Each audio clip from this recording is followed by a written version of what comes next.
തന്നെ. ഇത് 1000 കോടിക്കൊക്കെ മുകളിൽ പോകുന്നേ, ഒരു രക്ഷയില്ല. കാരണം നിങ്ങൾ നോക്കി, ഇതൊരു മൗത്ത് പബ്ലിസിറ്റിയും കൂടെ പടത്തിന് കയറാന്നുണ്ടെങ്കിൽ വമ്പ ഹിറ്റായിരിക്കും.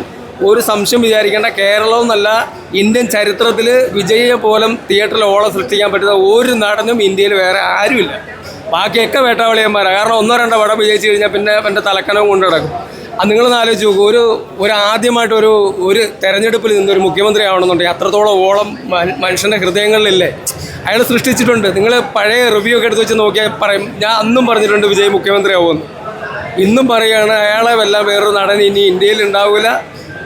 ഇനി ചരിത്രവും സൃഷ്ടിക്കാനും പറ്റില്ല. ഇത്രയും ജനങ്ങളെ തിയേറ്ററിലേക്ക് എത്തിക്കാൻ പറ്റുന്നൊരു നടൻ വിജയ് തന്നെയാണ്. എന്തായാലും ഈ പടം ഭയങ്കര ഹിറ്റായിരിക്കും. 1000 കോടിക്ക് മുകളിൽ, അതായത് വ്യാജൻ ഇറങ്ങിയതിന് ശേഷം 1000 കോടിക്ക് മുകളിൽ കളക്ട് ചെയ്യുന്നുള്ള കാര്യത്തിൽ യാതൊരു സംശയം വരണം. ബമ്പ ഹിറ്റായിരിക്കും സിനിമ. ഒന്നും വിചാരിക്കാനുള്ള ധൈര്യമായിട്ട് ടിക്കറ്റ് എടുത്തോ, കിടിലം പടം. 1000 കോടി തൂക്കും എന്നാണ് ഒരു വിശ്വാസം ഉണ്ടായിരുന്നു. പക്ഷെ ഇതിൻ്റെ വ്യാജൻ ഇറങ്ങിയോണ്ട് നമുക്ക് കുറച്ചൊരു ഇതുണ്ട്.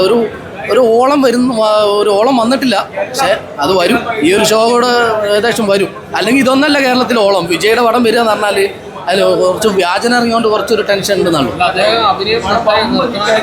അഭിനയം നിർത്തുക എന്ന് പറഞ്ഞാൽ അതാണ് ഞാൻ പറഞ്ഞത്. അഭിനയം നിർത്താൻ ഒരു തിയേറ്ററിൽ ഒരു ഓളം ഉണ്ടാകണം. കേരളത്തിലെ തിയേറ്ററുകാർക്കൊക്കെ ഭയങ്കര സന്തോഷമാണ്. വിജയുടെ പടം എന്ന് പറയുന്നത് ഭയങ്കര ഓളമായിരിക്കും, ഭയങ്കര കളക്ഷനായിരിക്കും. പക്ഷേ നിർത്തുക എന്ന് പറയുമ്പോൾ നമുക്കൊരു സങ്കടം. കാരണം എന്ന് പറഞ്ഞാൽ ഇനി ആ ഒരു ഓളം കാണാൻ പറ്റില്ലല്ലോ.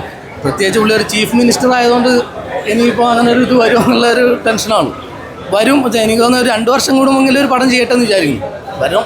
ഇനി ഇതിനെപ്പറ്റി എന്താണ് നമുക്ക് പറയാന്നുള്ളത്? അതിൻ്റെ അതായത് ഒന്നാമത് വിജയുടെ പടം എന്ന് പറഞ്ഞാൽ കേരളത്തിലെന്നല്ല ഇന്ത്യയിലൊട്ടുക്ക് ഓളം ഉണ്ടാക്കുന്ന ഒരു നടൻ വിജയാണ്. ആ ഒരു നടൻ படம் தூக்கும், கண்டிப்பாக தூக்கும். 9 months கழிச்சு ரிலீஸ் ஆகுனது, கண்டிப்பாக தூக்கும் ഇവിടെ പടം. 1000 കോടിയെ ബഡ്ജറ്റ് 500 കോടിയാണ്. പിന്നെ 1000 കോടി അടിക്കും. പിന്നെ തമിഴ്നാട് മാത്രമല്ലേ, കേരള കർണാടക എല്ലാം റിലീസാകല്ലേ, പിന്നെ അടിക്കാൻ എന്താ? ലാസ്റ്റ് പടം ഇതാ. ലാസ്റ്റ് പടം ജനനായകൻ. ലാസ്റ്റ് ട്രീറ്റ്, ഫാൻസിൻ്റെ ട്രീറ്റ്. 7 months അല്ലേ. ഇപ്പോൾ തളപതി വിജയല്ലേ, ചീഫ് മിനിസ്റ്റർ വിജയല്ലേ, പിന്നെ എങ്ങനെ അടിക്കാൻ എങ്ങനെ? தமிழ்நாட்டில் ஃபுல்லாக என்ஜாய்மெண்ட் ஃப்ரம் எஸ்டர்டேல. இங்கே கேரளாவில் ரொம்ப ஒன்றும் இல்லை. We expected a lot, but